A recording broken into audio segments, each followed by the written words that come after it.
umwana utazi koga muhanga we watumira muhanga we ngo uzajye ngo ubatinda muhanga we. Ikindi cya kabiri, twebwe AS Muhanga turi ikipe itavogerwa.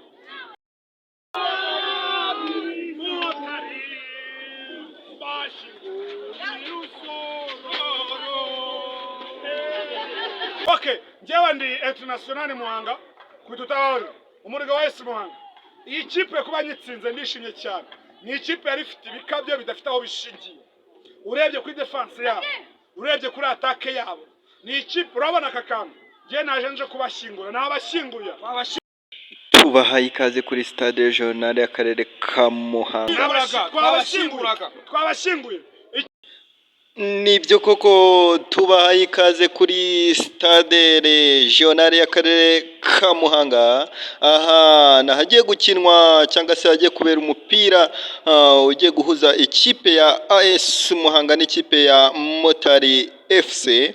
Ni AS Muhanga n'ikipe ya Motari FC. Tubabwira ko ari amakipe akomeye cyane, ni amakipe rero twitezeho umukino mwiza cyane umeze neza. Tukaba rero tubahaye ikaze hano, nk'uko muraza kubona biraza kuba byifashe.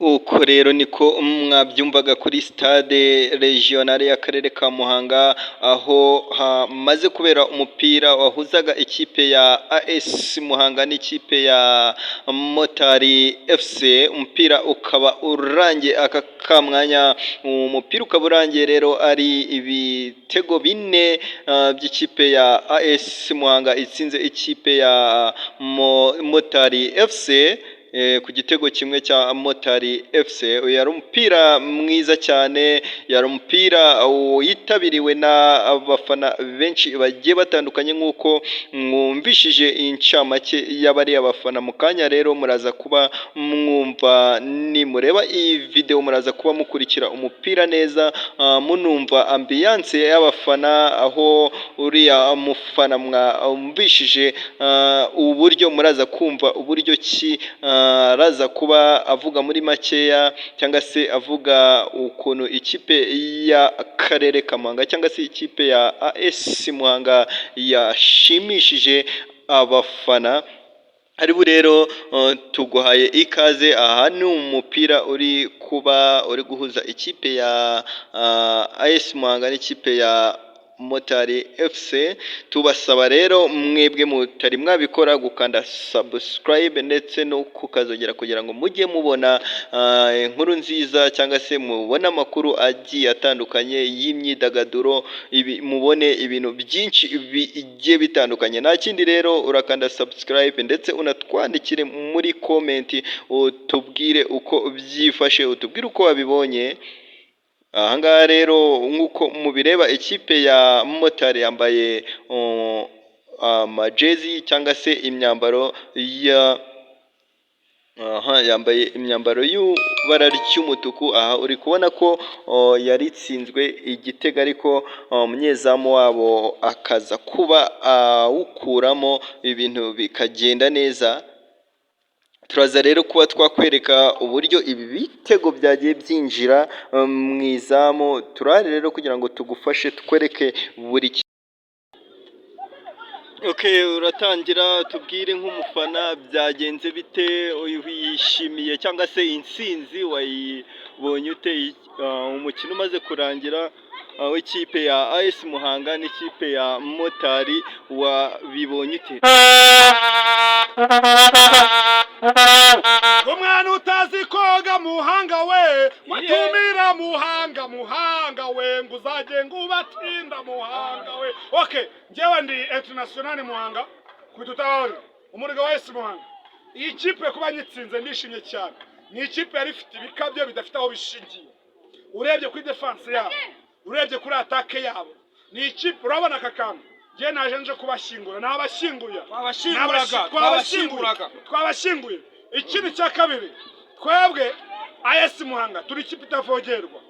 Babibwiye yuko ngo Gicumbi ngo yaradutsinze, ntago yadutsinze. Kira iriya ni kado twayihaye. None uraje uzareba ahangaha. aha tuzayikubita ibitego bitagira ingano.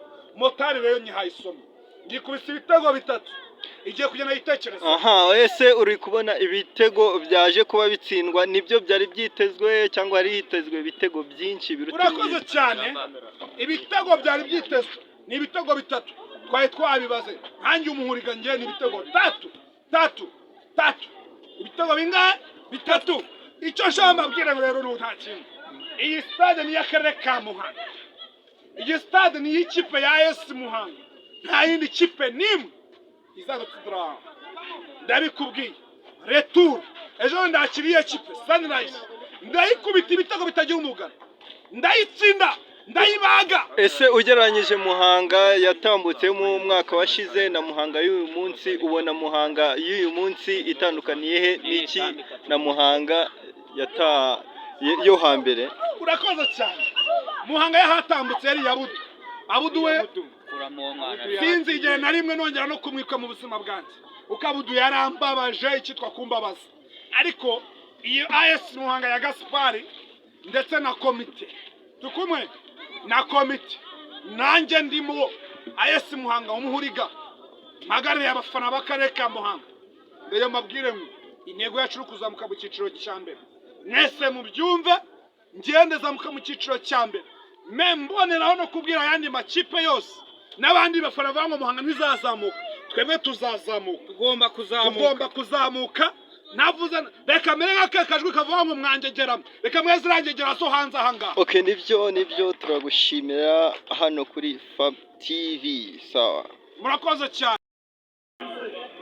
Nagutanze kugera mu kiwanja, nagutanze kurwanya umuntu, nabagishira kurwanya narukuda cyarwanya utinze marata. Subiri kidogo. Ikuta kwa naweza niambie sana.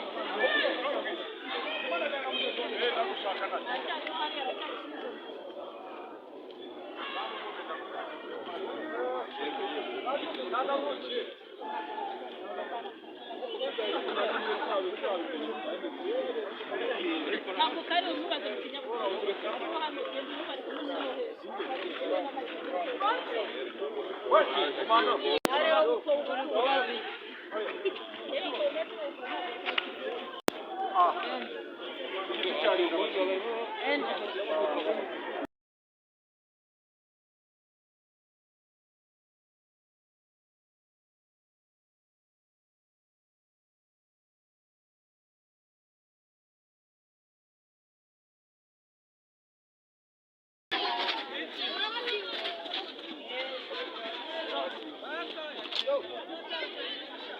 nenda kupata kabisa.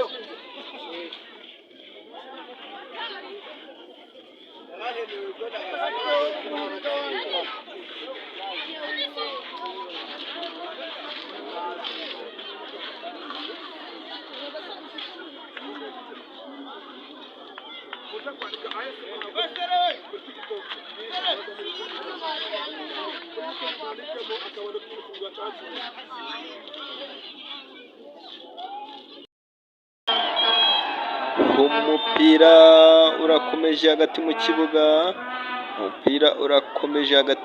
kibuga, ni ikipe ya Motari ufite mwiza mu biranga, umupira uragarurwa na AS Muhanga hagati mu kibuga ku ruhande rw'ikipe ya Motari, ibintu birakaze. Motari aragucenga,